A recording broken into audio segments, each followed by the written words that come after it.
হায় রে শখের প্রবাস।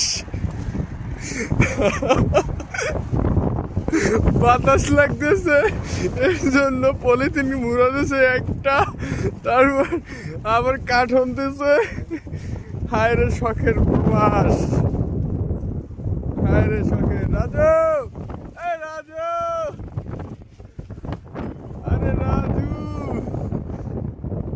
ঠিকই আছে। আর আজকে অনেক বাতাস, এর জন্য আমার রাজু, আজকে সাইডে প্রচুর বাতাস, এর জন্য প্রচুর ঠান্ডা লাগতেছে। এর জন্য দেখা যায় যে কাজ করা যেতেছে না, সব সামান টামান রাইখা দাঁড়াই রয়েছি, এই আর কি।